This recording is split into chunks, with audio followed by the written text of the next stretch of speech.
Proverbs chapter 27. Do not boast about tomorrow, for you do not know what the day may bring forth. Let another man praise you, and not your own mouth, a stranger, and not your own lips. A stone is heavy, and sand is weighty, but a fool's wrath is heavier than both of them. Wrath is cruel, and anger a torrent, but who is able to stand before jealousy? Open rebuke is better than love carefully concealed. Faithful are the wounds of a friend, but the kisses of an enemy are deceitful. A satisfied soul loads the honeycomb, but to a hungry soul, every bitter thing is sweet. Like a bird that wanders from its nest is a man who wanders from his place. Ointment and perfume delight the heart, and the sweetness of a man's friend gives delight by hearty counsel. Do not forsake your own friend or your father's friend, nor go to your brother's house in the day of your calamity. Better is a neighbor nearby than a brother far away. My son, be wise and make my heart glad, that I may answer him who reproaches me. A prudent man foresees evil and hides himself. The simple pass on and are punished.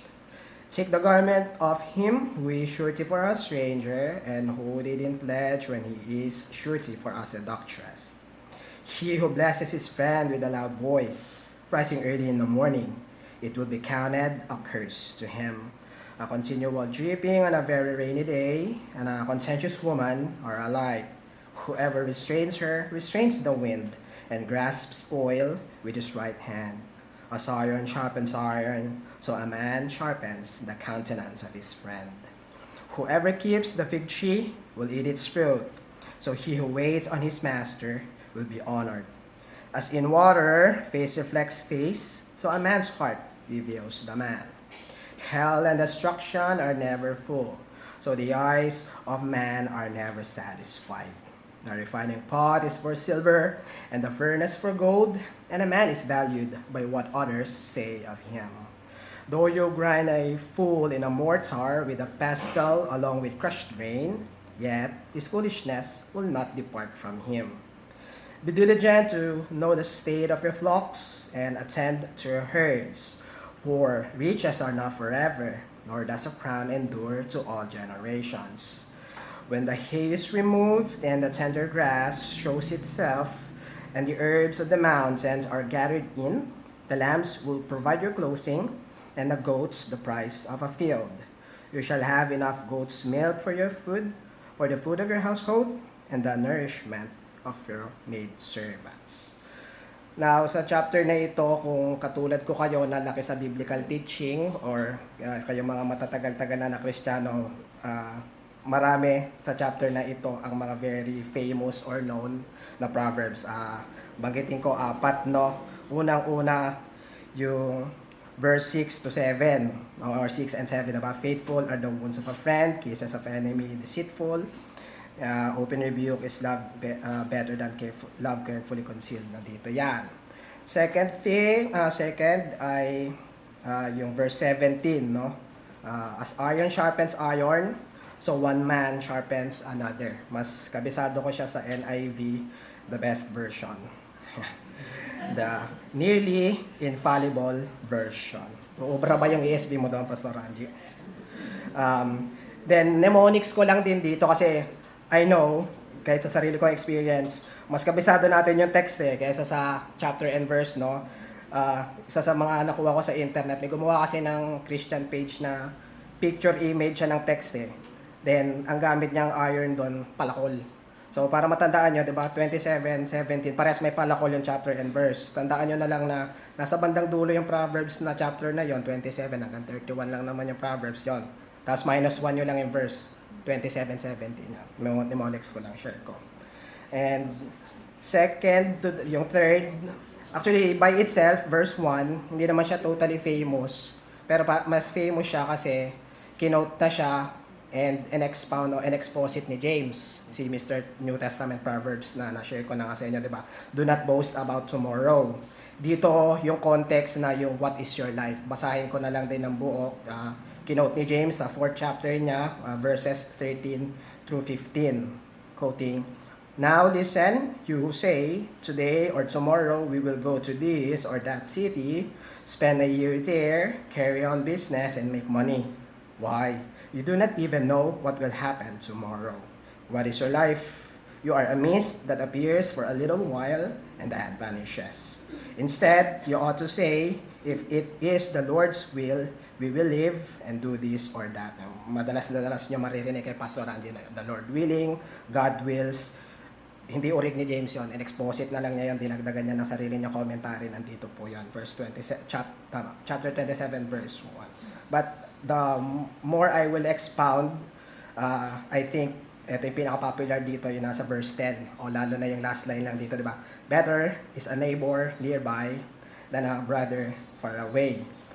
First two things dito, yung mas alam pa natin yung last line lang. Una, hindi naman itong proverb na to or buong Proverbs ay kinikriticize yung family ties natin. I think keyword naman natin dito ay better lang. So, better lang siya, hindi nakikriticize.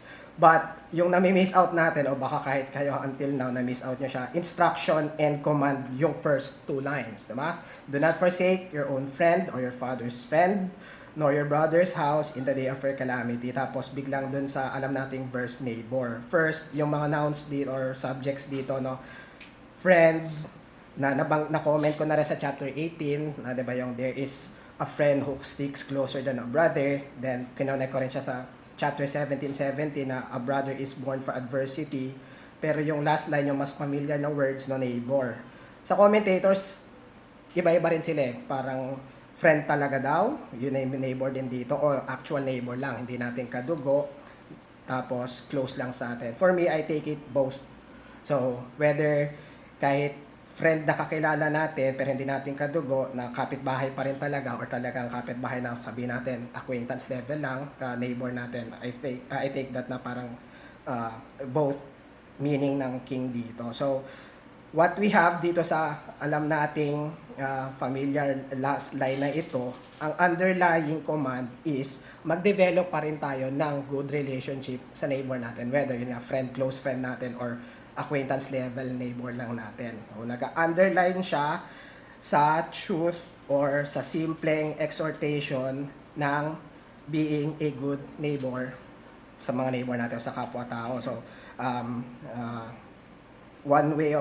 another way of saying this is obey the particularly 6th to the 10th commandment, being a morally good and ethical neighbor, di ba? So, good neighbor, or kung malaking context, no, being a good citizen sa society. Then, kung sa Christian context lang din, di ba? By the virtue and the reality, the truth that a good work has been done to us or for us by the Lord Jesus, no, we now owe Jesus Christ and God good works to our neighbor. So, pinapasa lang natin yung good work na ginawa sa atin ng Panginoong Hesus o ng ating Diyos. Kung bigyan ko pa kayo ng particular text, very familiar kayo sa Ephesians 2, no, yung verse 10 na prepared in advance kaya tayo niligtas ng Diyos para sa good works.